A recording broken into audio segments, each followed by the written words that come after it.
Oh, there, we heard Yeah, I you. heard I you. heard Yeah, something. Oh, we we can heard hear. him. Yeah, all of a sudden it came back. All right. So sorry, Hey. guys. No idea. Yeah. Hey, You know So what's glad welcome. you're enjoyable back. about all this is I don't have to edit it. So Man, sorry, guys. I'm going to guess there probably won't be that much editing, but Who cares? Technical difficulties. yeah, it's all It's good. authentic. Ladies and gentlemen, welcome to the BTB Movie Club podcast. My name is Aaron Lashbrook. We hope you enjoy today's movie discussion. Thank you for listening. Welcome everybody to the BTB Movie Club. This week we are on movie number 233. Aaron Lashbrook's pick, Blue Steel, starring Jamie Lee Curtis from whatever the hell year it was. 1990. Thank you, Aaron. This week we have Dan Sears, Ryan Malo, Aaron Lashbrook, Mike Wilden, and myself, Brian Larson, cousin to Tim Larson of the T of the BTB Movie Club. Welcome, Aaron. It's your pick. Why don't you take charge? All right. Thanks, Brian.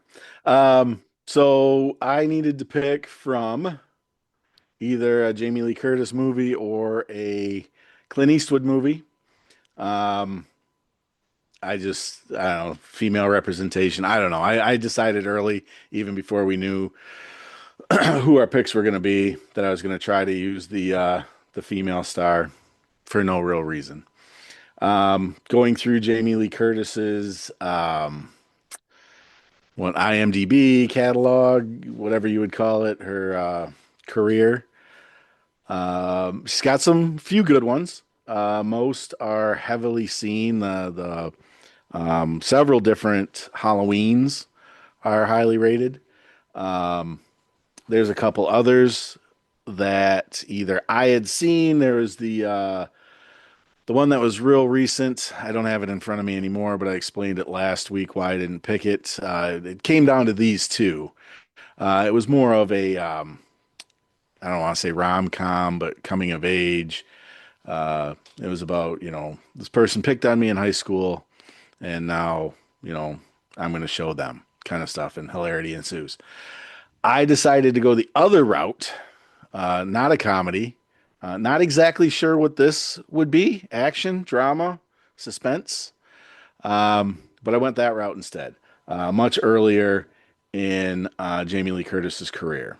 Like Brian pried out of me a few seconds ago, it is from 1990. I have, I was going to try to be a little more professional. I'm still going to drink, but so that's, not anything that's going to change. Lack of professionality there. Melo, is professionality a word? Nope. Damn it. All right. But anyway, I've actually I have not just notes. I have so many notes. I watched this last week after, that's all notes.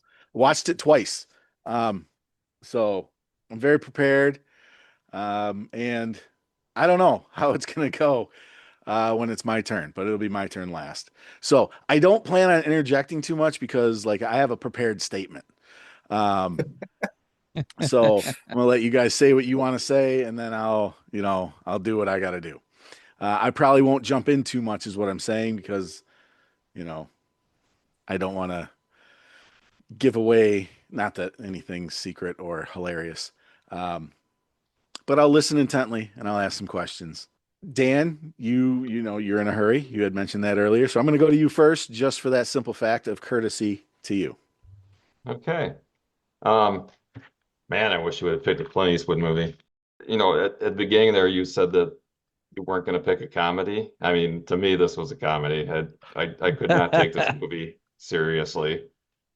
I mean, right from the get-go, she's gonna go in there and shoot this guy. She's gonna empty her whole clip into this guy. It's like, I guess you want to make sure he's dead so he doesn't come after you later. So we're gonna shoot to kill.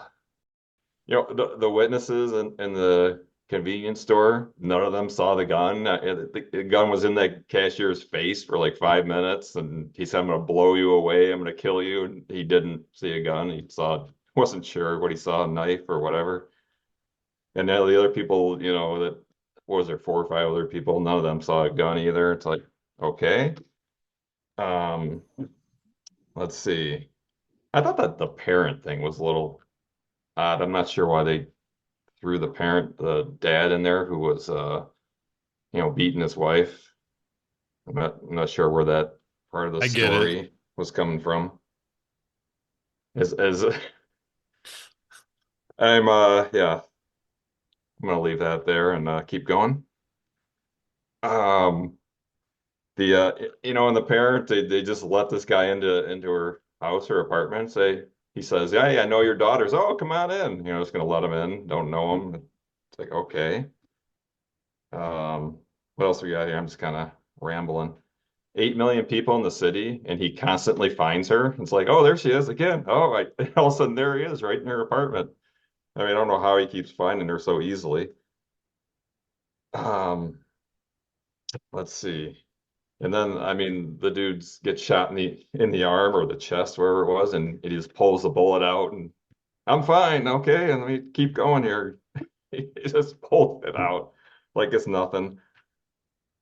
I mean, he's a master thief. I mean, he's breaking into her apartment. I guess he picks locks on the side, besides his job on Wall Street. Um, let's see. I wear headphones when I watch TV, and the sound effects in this were really strange. I mean, when they're kissing, there's a lot of slurping noises, and it was it was kind of gross. I mean, when she was in the hospital, she wasn't under arrest, right? She was just supposed to stay in the hospital because she was traumatized and they were going to have her sleep there.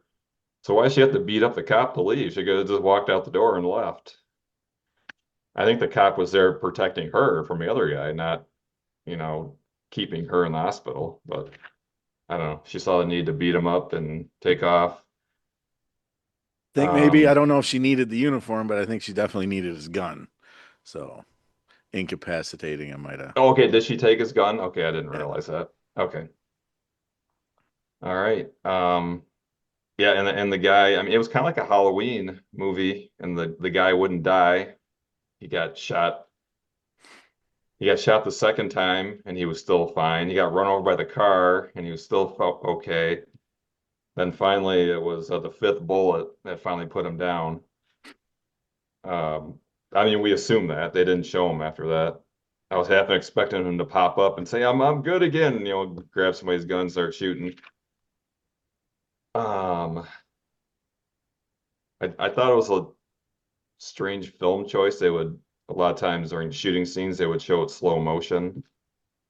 I thought that was a little odd. Um, and that last thing I mean a few other things, but the last thing I'll say right now is the old hide behind the hot dog cart trick, as he's going down the road. She can't see me. I'm hiding behind this hot dog cart. But but yeah, I'll say other things later, but sorry, didn't get into this. I just thought it was comical from beginning to end, unrealistic, and you really have to have a suspension of disbelief to watch it. Okay. Your suspension of disbelief. So this was 1990. Did you enjoy Terminator when it came out? Yes, I did, Okay.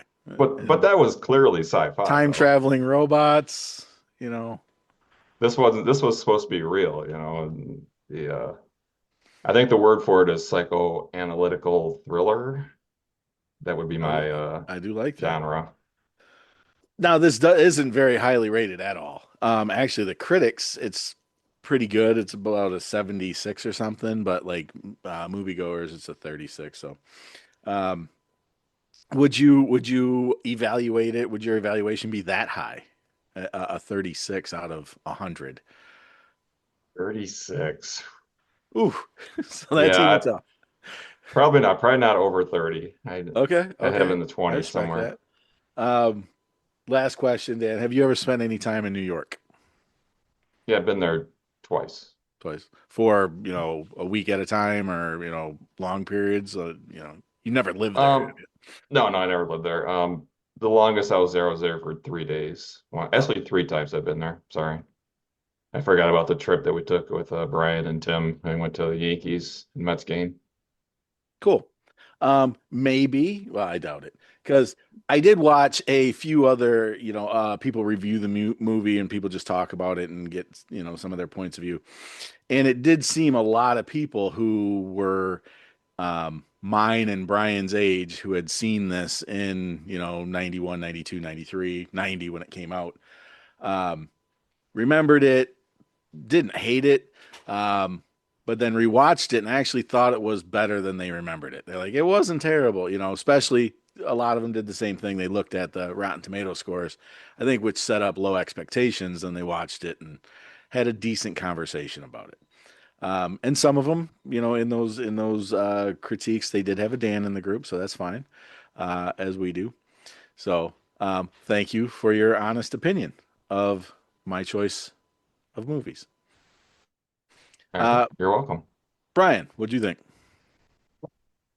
First, I would like to point out, yes, Aaron and I are currently the same age. I just want everyone to know that. Um, yeah, I I've seen this movie before. I watched it again, and I hope to God I never see it again. So there was actually some interesting things. Tom Sizemore being the perp in the beginning. I was like, when I first saw that, it was like, oh, I actually thought it was Michael Madsen at first, and it was like, well, no, it's the other one, Tom Sizemore. Isn't he the one who was hooked up with the madam, Hollywood madam? Just, oh crap, what was In her real name? life, Yeah, like, I'm talking and about her in real book life. came out. Yeah, yeah, yep. When Um, when that all came out and everybody was worried whose names were going to be in it, and right, that was Charlie Sheen was like, "Mine's in it." yeah, but that was Sizemore's girlfriend, right? Yeah, something like Okay. that. Or, I don't know if she called him that, but Yeah. If you spend enough, you can call them whatever you want. Um, but yeah, and Heidi Fleiss. Heidi Fleiss, yeah, that was it. Thank you. Thank you. Clancy Brown, love the guy. He's just good actor. Shawshank, Highlander is probably his best role as Kurgan. Um, and the voice acting that he's done too, Lex Luthor in the cartoon and stuff on Star Wars and whatever he does. I like like him. It's He's James. in, he's in Invincible a lot, also voice actor right now. Okay. Oh yeah, yeah. He's the what was he? Not Omni He's Man. multiple. He's like Yeah, you're right. Monster Girl, I think. The two, was he the twins? No, that was somebody else. Anyway, he does a lot of different roles. Yeah. Yeah. No, it was I don't want to say it was a bad movie because that's negative to bad movies. It, it was just not, and surprisingly, I was like, I saw it was Kathleen Bigelow, and I made a comment last week about, what has she ever done? Like I hadn't heard of her, and Hilty immediately went on the attack. So I looked it up, and it was, she did The Hurt Locker, which is a really good movie. Um, this I, I don't know if I want to say it was trying to do female empowerment before female empowerment was a thing, but she cracked a joke every time somebody asked her why she wanted to be a cop, and it was something different. Mentioning she wants to shoot somebody, and then 5 minutes later she's out shooting somebody. Edward, Edward, right? Or Eugene? Sorry, Eugene. What a strange name, Eugene. But um, we don't get a lot of backstory on him. He's nuts, which I probably was planned on their part. Um, but it didn't, besides the killing part and unnecessarily killing people, you don't have really a reason to hate the guy.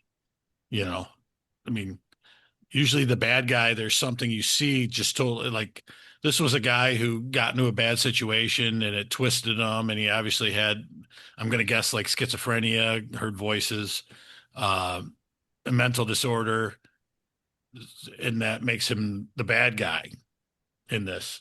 So maybe that little feature doesn't hold up so well nowadays with how we look at mental health and kind of thing.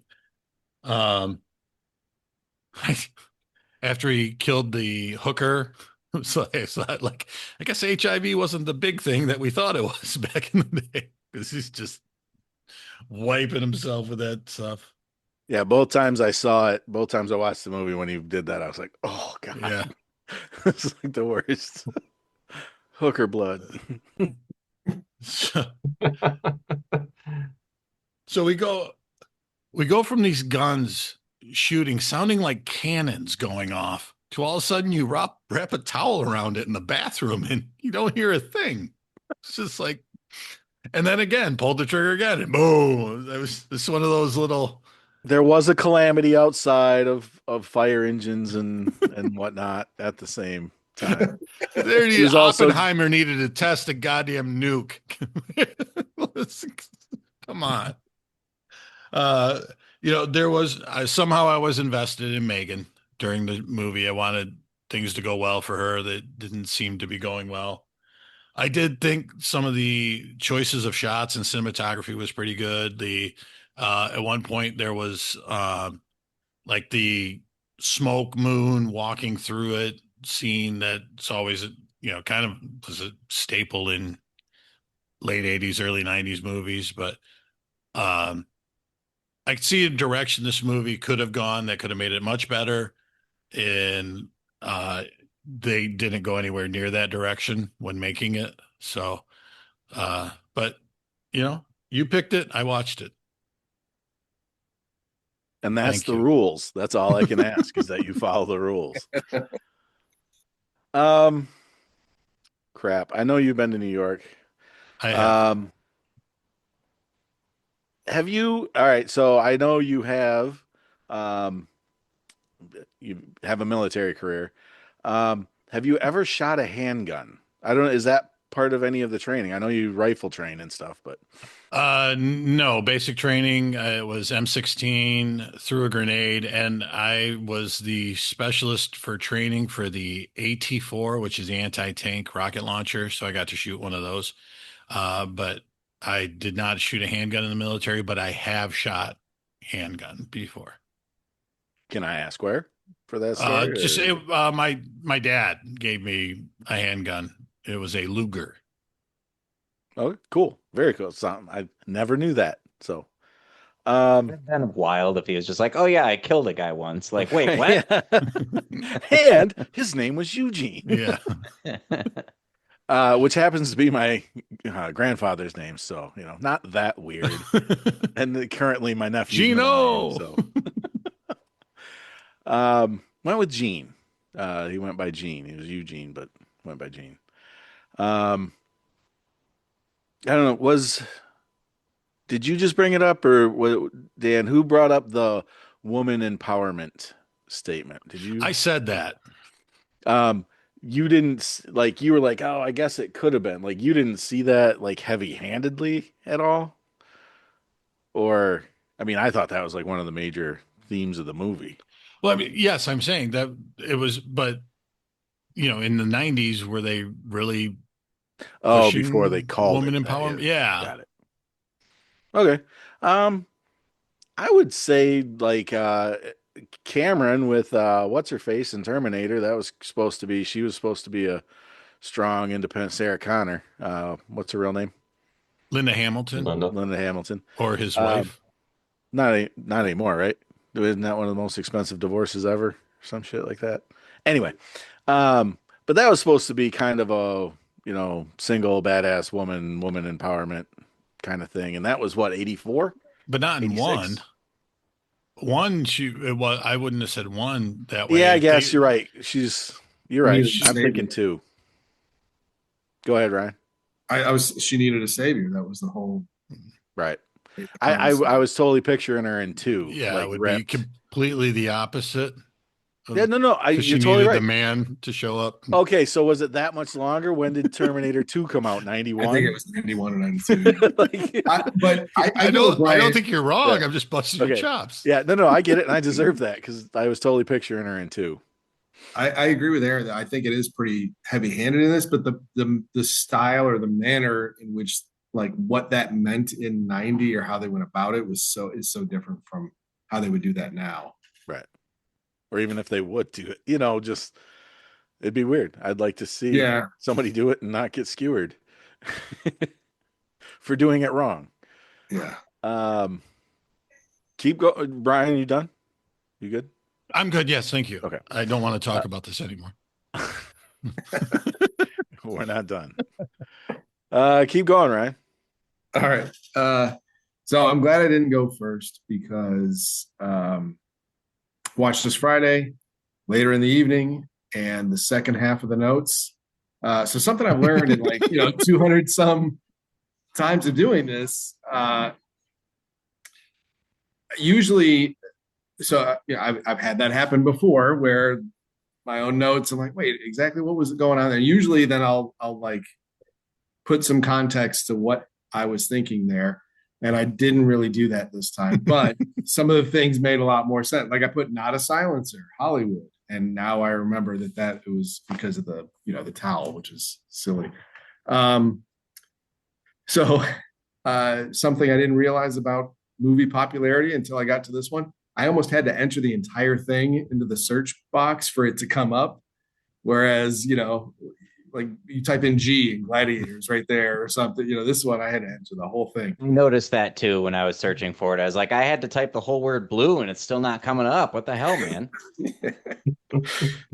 I did talk or like make a note about Bigelow, Hurt Locker, Zero Dark 30, Point Break. So she's done action stuff, and and I don't think it's a poorly shot movie or anything like that, but the next just such a 90s feel or even 80s.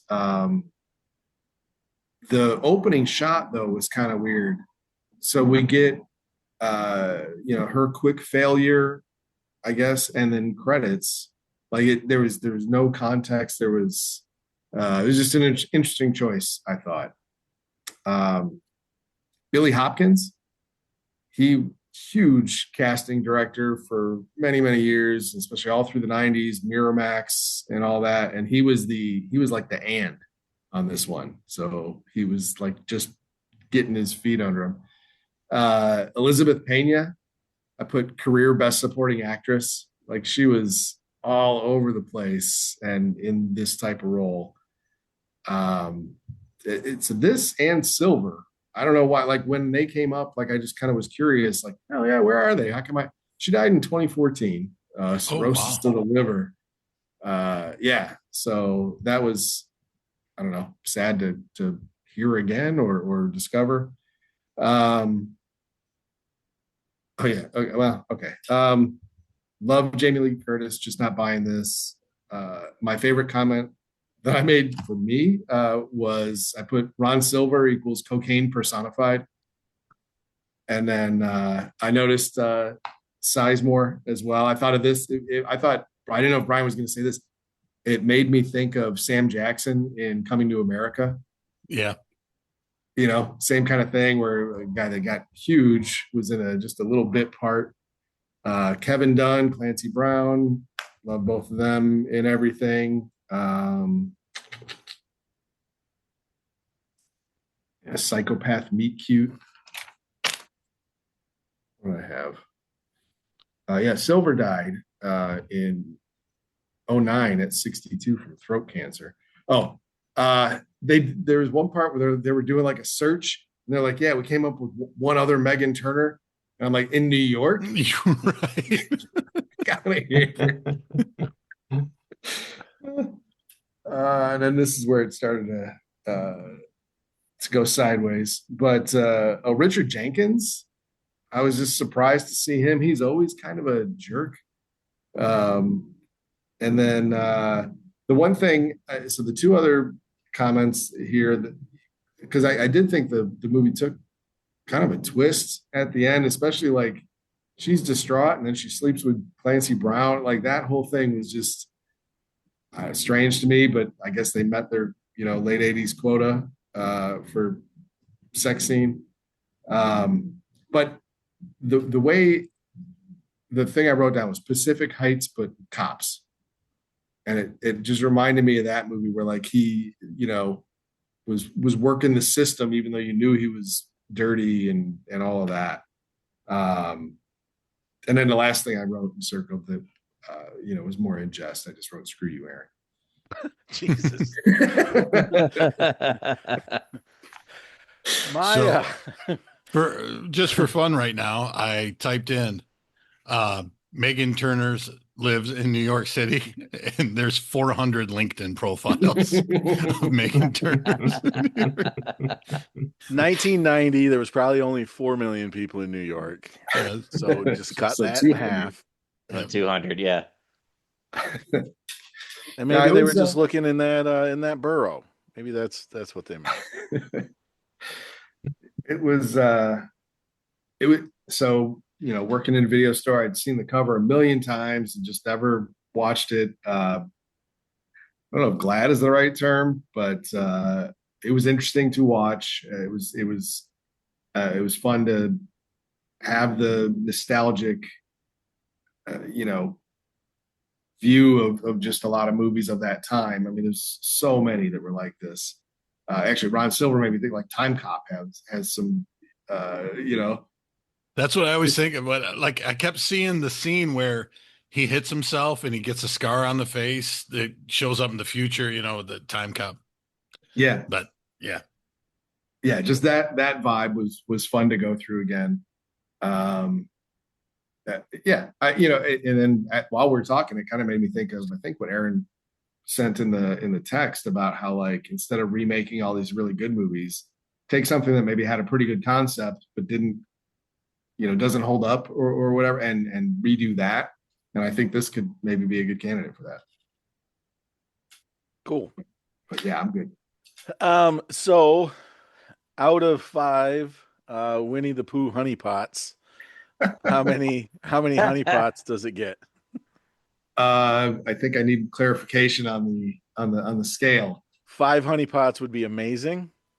0 honey pots would be poo blood and We honey. need the poo, blood, and honey. Okay, so that's Honey pots, Jamie Lee Curtis. Come on, honey pots I was gonna say one and a half. are good. I'm assuming honey pots are good. Yeah, we'll go one and a half Okay. honey pots.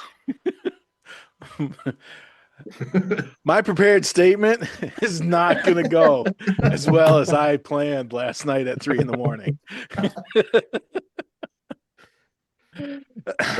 Unless both mics really liked it.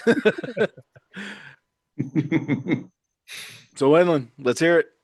You're going to be number 1. Who? You. Oh, okay. he said Wilden. I said Wendland. Oh, sorry. I did not honestly hear him. Yeah, I didn't think this was a very good movie. Sorry. That's all right. Aaron, you usually give it like a letter grade. I'd give it like a C minus. I didn't hate it, but I didn't think it was very good. Um, Dan was talking about laughing at this movie the whole time. I did get a good chuckle out of a lot of the 90s tropes, like the way that this movie was very much a movie of its time. And I think there's kind of a charm to that in certain ways. Like when she unloads the clip into the robber and then he goes flying through the glass window for no reason. Like, all right, that's not that realistic, but that's fun. There's no harm in that. Whatever. Um, and even like Tom Sizemore like dressed up in like the leather jacket and the black beanie. It's like like they're sitting around as they're writing is like, what does a criminal look like? Well, he probably looks, that was just the very 90s look of like, this is a bad guy. His character Um, name in the credits is not Robber, it's Wool Cap. yep, there you go. Um my issue with this was just believability and kind of going back on what Dan said as far as suspension of disbelief.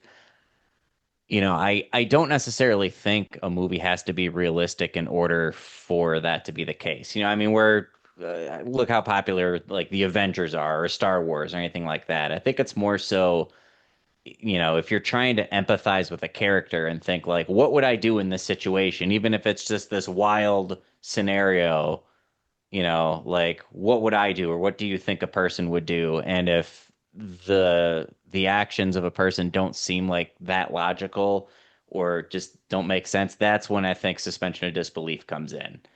And that's kind of where I was with a lot of this. When she just randomly starts sleeping with Detective Man. I'm like, wait, what? When was this a thing? What? How? I didn't see a lot of indications that that was at all a thing that was going to happen. And then meanwhile, well, there were a lot of parts where I kind of felt like, okay, this doesn't really make any sense, but then the question was answered, but not necessarily in a satisfactory way, but at least it was answered. Like towards the beginning when Hunt, he picks up the gun from the scene and he's at work and he's in the mirror and he's like, and he acts all, ooh, look, I have a gun, so now I'm an evil person now. And it's like, I don't think that's how that works. And then, of course, they answer that with, "Oh no, he's crazy." Oh, okay. Well, then going back, that makes a little more sense. Um, Unfortunately, when he's in the bathroom and they're having sex, I'm like, "Why don't you just come out and kill him now? If you're like, you're clearly gonna kill him. Why are you letting him finish?" And oh, it's because It's of that called whole courtesy, Wilden. Come on. Like, the no, I had to whole go. just again logic. But then that's because like, all right, well, there's the whole rape scene there, so clearly he was thinking about that. So you're not gonna. That unfortunately makes sense. Just little things like that. Um,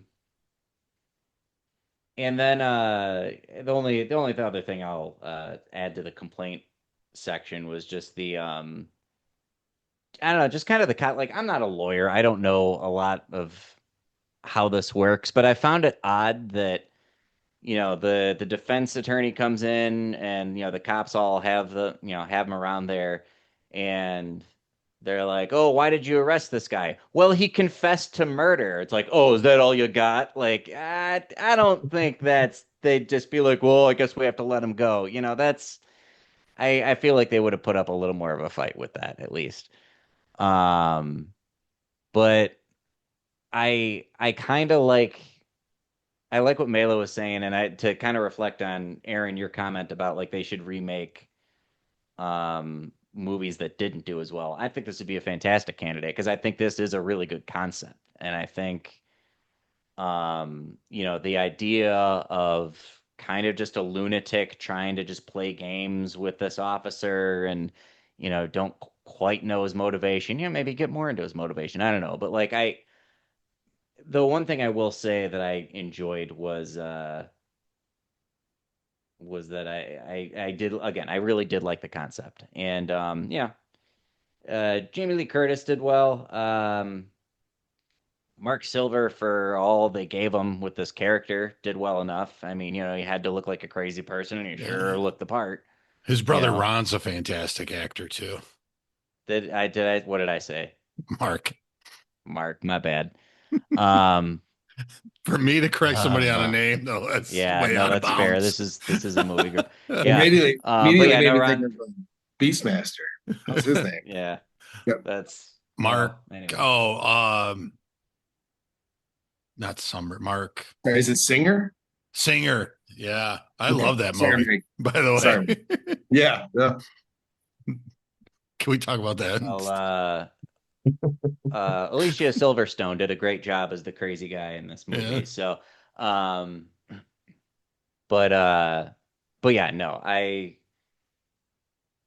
can't remember if I said this earlier, Aaron. You usually give it a letter grade. If I were to give it one, I'd give it C minus. It wasn't terrible, if we're going honeypots, 2.5, whatever.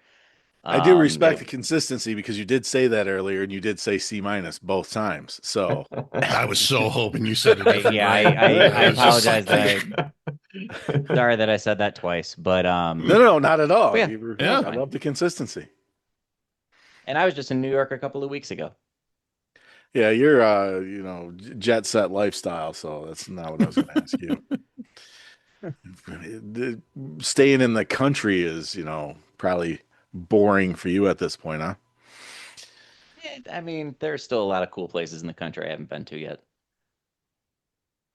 All right, so you were talking about the sex scene between her and Detective Man. Um, so if in a lot of movies you see where a big, strong, maybe officer, soldier, whatever, saves the female lead or second, and that turns into sex. The way that you phrased it, that you know he had sex with her, maybe it was her having sex with him because she had just saved his life. Maybe roles were reversed there, and he felt that Did he I needed to give it up, to the woman that just saved his. I'm just spitballing here. did I say it that way? I believe so. I We can go back to the tape. Oh well, the whole idea was they had sex, and that was the Okay. part where I was like, I didn't see that coming from anywhere. But I'm just saying, But if so, I see what you're saying though. yeah, if the officer would have saved the girl, that turns into the girl, oh my God, you saved me, and then Yeah. squeezing his ass, and then they have sex in the back of a Honda I, Civic or I whatever. like I I like that idea. I will, yeah, I did like that whole the action scene part of that right beforehand when she's like the whole like cuffing him there and it's somebody else and then like he's up there. Just the whole scene with, her shooting at him and then him kicking the door. Like, okay, this is like that was pretty cool. I did enjoy that a lot. And how? I mean, I've never tried it. How strong do you got to be to kick a door open on a car? Yeah.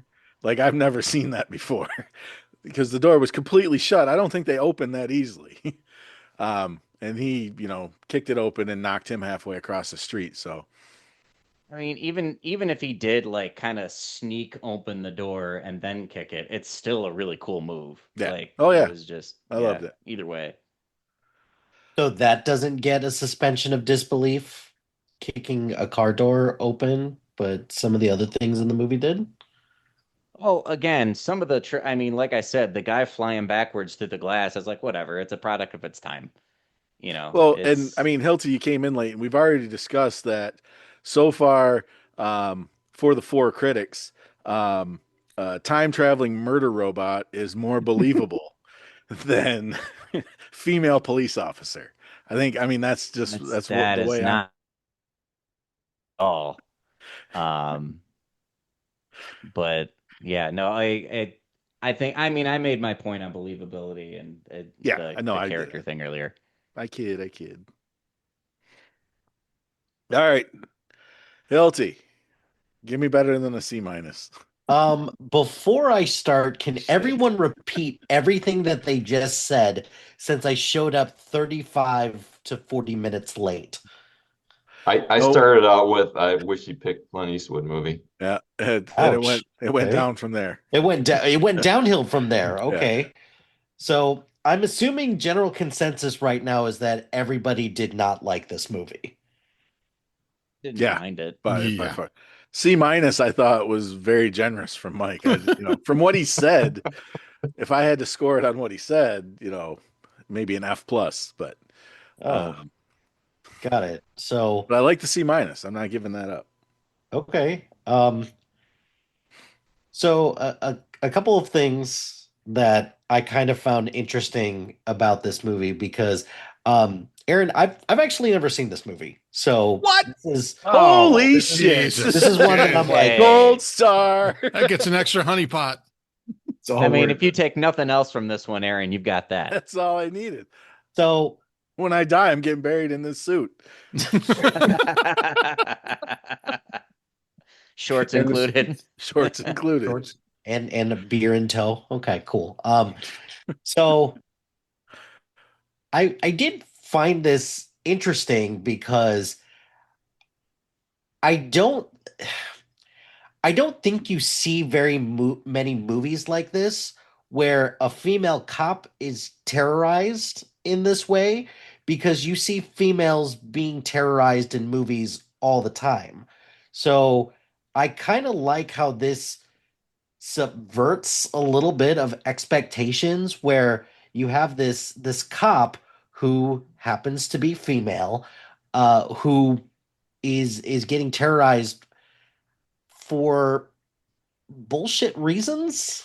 I guess I can't think of very many good reasons why Eugene Hunt, which what a horrible name for a stalker. Um no, it's actually pretty perfect The for Eugene part or the Hunt part? Which part are you crapping on? I mean Hunt no, I'm not saying it's bad because it's bad. I'm saying bad because it's so on the nose. Like Oh yeah, stalker, Hunt. I see what you did there. Detective Man. Yeah, right. Detective I didn't think of Man. that either. So you guys, anyway, sorry. Go ahead, Mike. Um, so I kind of took a look at this from two different perspectives. One is that how much different would this movie be if this was a male cop, which that happens all the time, where, you know, or not all the time, but it's something where a cop is terrorizing a male cop. Um, but then you have other instances where this institution of the NYPD or whatever the police department that she works for, they don't really they don't really support her, they don't really believe her, they don't really do much of anything with that. And it's saying a lot about the way that society and the way that institutions treat women in a lot of ways. Um, and also the other thing, in addition to the main character, I'm kind of wondering how much more different this would have been if it would have been directed by a man instead of being directed by Catherine Bigelow as well. Because this is only her second movie, so look, I'm not going to say that it's an A plus movie or anything like that. Sorry, Aaron, definitely not an A plus movie, but I think for what Catherine Bigelow is trying to do here, which is to kind of try to do something different, specifically with, you know, the male gaze and what, you know, just women have to deal with in urban America during this time. I give her a little bit of credit for that as well. So um I thought it was well directed. The action scenes are of the time, as Wilden says. I do definitely agree with that. I thought Jamie Lee Curtis was pretty serviceable. Um, am I ever gonna watch this again? Uh, I don't know. I don't know. It is what it is. Um, Oliver Stone helped produce this, so I found that kind of interesting from a violence and twist and turn standpoint. Did anyone mention that the script originally called for Jamie Lee Curtis to do the final shootout naked, and she refused to do it? So Hmm. that's why they had like a borrowed cop uniform in there because she was just like, I'm not doing this. This is ridiculous. And Catherine Bigelow was like, okay, that's fine. So Oh, what there's could have been? yeah. I No mean, one mentioned that. it would have been amazing. Um, and then I do want to read this clip from a the film review from Roger Ebert, who compared this to to a sophisticated update to Halloween, which also starred Jamie Lee Curtis. I'm like, uh, okay, Robert, that's it's a bit of a stretch to call this a sophisticated update to it, but it's a it's somebody that's terrorizing Jamie Lee Curtis for, you know, misogynistic reasons in a way. So I will give it credit for that. If you're asking me to give it a letter grade, I'll give it a B minus. I'll take So it. to up the scale, I guess, because I'm seeing F minuses, C minus. Um, Brian, what'd you give it? I'm never watching it again. Yeah, Oh, he never gave me watched it. I didn't it's a get letter detriment grades. to. I wasn't asked a letter grade. Yeah, but Okay. he made it personal, like just where like he was physically mad at me Okay. before picking it. I did not threaten bodily harm. Not allowed to do that anymore. D minus. Um, It's passing. I'll take it, I man. would, I, D minus is not pat. What are you? It's 100% passing. You Oh, should know this, Brian. I, I got a good grade once. The I second would time. say I would go a strong D. Yeah, D. I would go strong which D. D still means below average, but it still yeah, means still passing. passing. So, Yeah, but I'll give it a B minus, and if we're going off the honeypot scale, I'll give it probably 3 honeypots. I like it. I'll- Let's just make me feel better about it. yeah. Um, shit. Well, actually, Melo, did I ask you any questions? Because there was a question that when I was thinking about this today and coming up. Okay, there was a question. You being a person, you've had different careers. Um, you were a teacher. You're in finance now. You did the acting thing. What? Just because I said you're a person that has. Not What just I the paused pause? that The you're a pause person. was fun. The pause All was right. fun. Have you ever done any security, bouncing, Oh, actually like working for a security company, law yes. enforcement at all, dabbled in it? My first major was criminal justice. I was going to go in the FBI, and then that's when I made the shift to acting, actually. But in college, I was a bouncer for a little bit. Big tough 5'9", 165 pound bouncer. But I did do it, and then actually. I worked security in LA when I was out there. I worked overnight at a school, um, which I had no weapon other than a large flashlight and this like school right by a mountain, which I wasn't really worried about people, but there were mountain lions and shit Oh, there's around. cats. Yeah, that was interesting. And then security adjacent, I suppose. I was a dean and assistant principal, and I worked very closely with law enforcement in searches and canine units and all of that. So Yeah, cool. Hilty, this being I don't know if it's ever happened before, a movie that you've never seen. Um, This is the second time that it's happened. we'll just say it's the first. Okay. What other movies from the era, say, I don't want to go a 10-year window. I don't want to go 5 years forward and back, say 2 years forward and back. So 88 to 92. What did this movie give you the feeling of? Like, what would you put in the category that's slightly better? Similar, but slightly better. I mean, I know you're putting you on the spot, but if no, anybody, I thought you could do it. it's okay.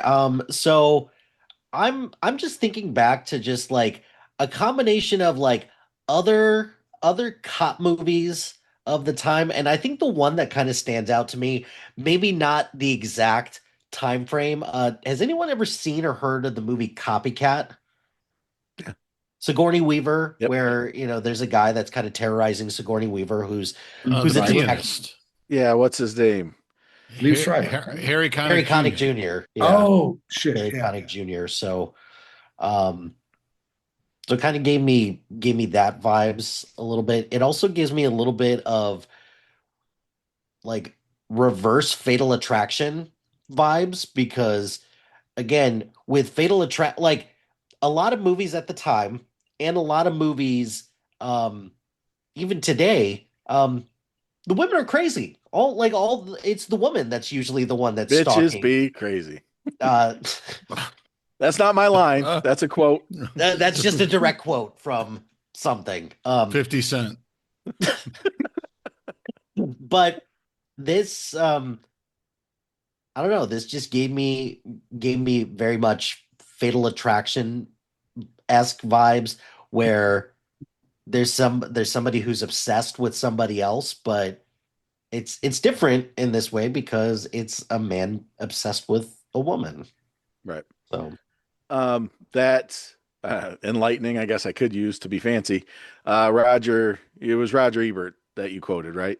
yeah. The kind of the I never saw it, but kind of the Halloween remake, the unkillable, person stalking her, through whatever that she can't get away with. It's kind of a good call. I didn't see it, but it's totally there. So that was cool. Yep. All right. Thank you all. So I had mentioned earlier that I do have a prepared statement about this movie. I did watch it twice. I took several notes. I have it written out. I'm going to read it to the best of my ability. I did write it last night between 11:30 and 3 in the morning. It did take me a while through editing and rewriting. Um, so, all right, whatever. I don't know how this is going to go, but use this. I don't know if it's more of a um, like a term. It wouldn't be a term paper. Um, I don't know. Just follow along or listen along, I guess. Is this a dissertation, There you go. perhaps? I Or use something fancy like that. Dissertation. nice. Teachers on summer vacation have way too much time. Way too much time. Um, yeah, like I said, my notes on this, I did watch it twice. Melo talking about how he would take notes and then go back and try to make sense and put context to what I actually did that this time. And then I wrote out a rough draft of what I have here on my screen. Um, you know, Whatever. Let's see. This is my trying to be professional, trying to make chicken soup out of chicken shit. Um, Blue Steel. Under the direction of Catherine Bigelow, 1990s Blue Steel is beautifully put together with its choice of colors, slow motion shots, use of lighting, as well as decisions on location and tone. With a fast-paced story, it sometimes feels as if the viewer is being pulled along by the front of their shirt in order to keep up. With dynamic and complicated motifs of masculinity, misogyny, sex, violence, and love, sprinkled sporadically through a movie that is equal parts police procedure, suspense, and horror. I did not use ChatGPT, I swear to God. It might not be that good, but I wrote this. I'm kind of proud of it. The viewer first hears the beginnings of the tones and melodies that will become beloved in Terminator 2, being scored by Brad Fidel. Having worked on this T1, T2, as well as reconnecting with Jamie Lee Curtis on True Lies just 4 years later. Blue Steel revolves heavily around sex, not only traditional male and female roles, but also the physical act, and what I will suggest are some more taboo topics. Opening right into the action of what we will eventually see as a training exercise where our heroine is quickly betrayed by a domestic violence victim that she has just saved from an abusive boyfriend. The viewer is jolted from a soft, slow tilt towards a bra to a fast stomp of a black dress shoe. We join a mass of New York police force graduates, of which 4 are female. Pre-enforcing, and it didn't correct that word, so I thought I made it up, but pre-enforcing that Megan Turner is as rare as a pearl. Coincidentally, also the meaning of her name. Pearl, most often attributed to purity, elegance, and femininity, also has been used to allude to a woman's anatomy in an elevated way. On the contrary, it can also be used to refer to a male's result of climax. This duality of male and female traits and roles interchanging and intertwining persists throughout the movie. After graduation, while in her uniform, we see positive reactions of women to Megan on the street and less than positive reactions from a man in her building. We see her mother excited for her while her father expresses disappointment and even anger. Megan jokingly foreshadows the desire of shooting somebody since she was a kid as her reasoning for joining the police force. She then immediately shoots Tom Sizemore in what has to be the longest grocery store robbery in the history of cinema. At this point, we are delighted by the cinematography of a slow motion revolver dancing through the air, beauty, violence, danger. Eugene Hunt absconds with the burglar's relinquished 44 revolver, a notoriously large handgun. Note, Eugene means well born. We are soon enlightened on his wealth and perversion that access to excess brings. A glimpse of his opulent chess set compared to the street chess game and its players from moments earlier in the movie allude to the duality and contradictions in this society.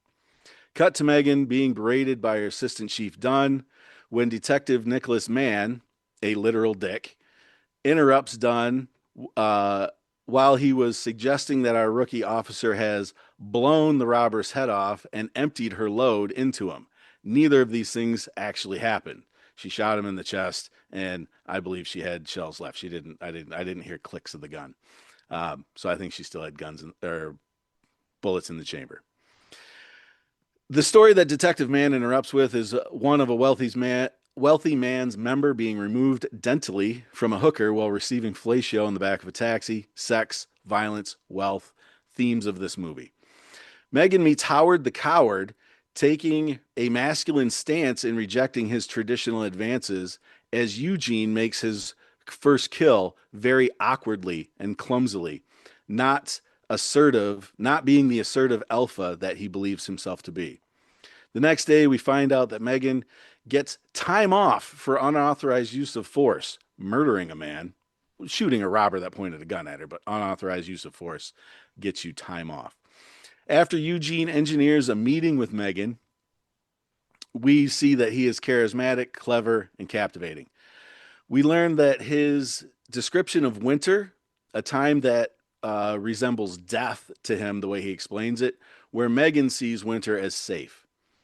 Megan becomes linked to the 44 Magnum killer through her name being carved on the shell casings. To keep her safe, she is given a detective badge, literally making her a dick. She is brought to crime scene number 4 as a detective and immediately has the insight that the killer enjoys seeing the face of the ones he murders. Cut to Eugene building his body while his mind is crumbling into madness. A prostitute makes the mistake of talking to him. She becomes victim number 5. As another sun rises, Megan is the target of. Megan is target shooting, showing us her proficiency with her weapon. After which she meets Eugene on the streets and engages in some fairly aggressive PDA. Guns, sex, once again. They have moved their way to Eugene's plush apartment where the facade crumbles when he loses his composure around her with her gun, needing her to point it at him. He goes on about her brightness and how the robber's gun gave him his radiance.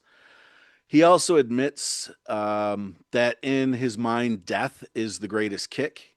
Any relation to an orgasm being the little death in literature, violence, sex again.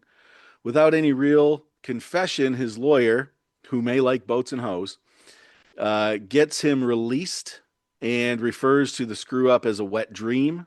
There's also lots of asses in slings being talked about. Megan is now visiting her sister-like best friend who espouses the benefits of a nice life of having kids and being a wife. She is immediately murdered, destroying the American nuclear family, all because Megan and her non-traditional role in society, love, violence. We find the dad is beating mom again, love and violence, and Megan has had enough, saying that she is arresting him and taking dad to jail. Cooling off and returning to the family home, we see that Eugene has infiltrated and has been ingratiating himself with mom, who is a terrible judge of men. Eugene makes the comment that your daughter is the greatest kick, a callback to death, foreshadowing. We see how small of a man Eugene is compared to Megan's father when they stand up and shake hands. He's freaking out. He needs his gun to be a man. Eugene gets the drop on Nick, whose name means victory, since we were playing that, names being literal things in the movie. A huge man with a tiny gun. When he, drops his gun, it's fairly small compared to Eugene's large black gun. But Megan shoots Eugene in the arm, saving Nick. Um, the once couple proceeds to have a gunfight down the middle of the street. That could be some sort of demented PDA, as some may see it, but there is no real resolution. Blue steel, more like blue balls. Am I right? I actually typed that. Nick escorts Megan to her home, where the violence is inevitably going to become sex. We know that Eugene is removing Megan's slug from his arm 20 feet away in the bathroom. Eugene shoots Nick because he's been emasculated, having to have listened to them make love right outside the bathroom door. Love becoming violence.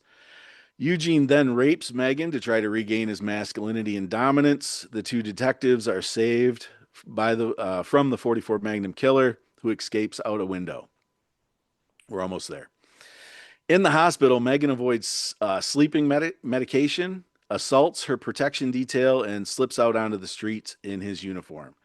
She's wandering the city, bait for Eugene Hunt to hunt. After ambushing her in the subway, a gunfight ensues in the streets of New York, culminating with Eugene hiding behind a wiener cart, where he finally empties his load. And then basically she murders what is all intent and purposes an unarmed man, bringing an end to the energy-packed, fast-paced roller coaster of sex, love, gender roles, and violence, girl power. Or, as Eric Red, the co-writer of this story, as well as the 1986 suspense classic The Hitcher with C. Thomas Howell and Rutherford Howard, said, quote, "I wrote The Hitcher with a chick. I think either of us could be right." So that was it. What'd you think? I had it think up what on the you just screen. said made me hate the movie more.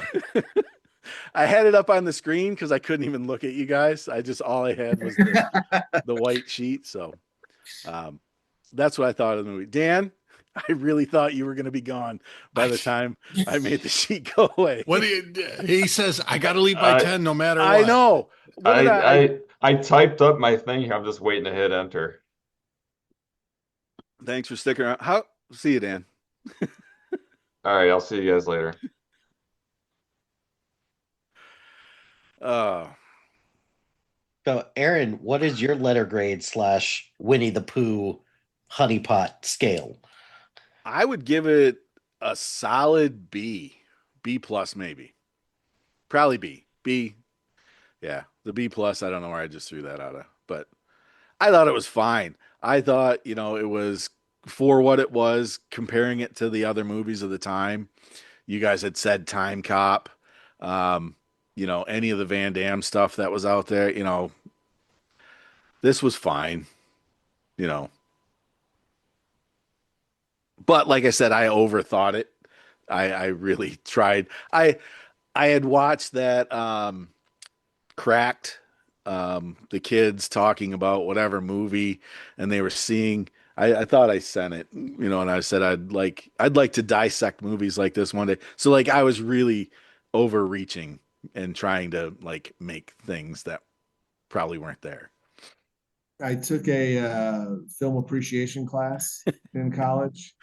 That very much reminded me of a paper I probably would have written. And that's exactly what I was going. Like if I had to watch a movie for a class and write a report on it, Yeah, you so find a theme and then you go with it and find every thing that supporting can tie in it, details and which I thought was interesting because there was a lot that I hadn't thought of. And then even I remember getting into this argument with them where it was like, all right, he hid behind a wiener cart. Is that really what they were going for? Probably not. And then you still got to, right, but you can make the argument even if the director didn't give a right, shit. Like if that wasn't the thing, you can still find that theme there and go with it. yeah. And that, yeah, you nailed it.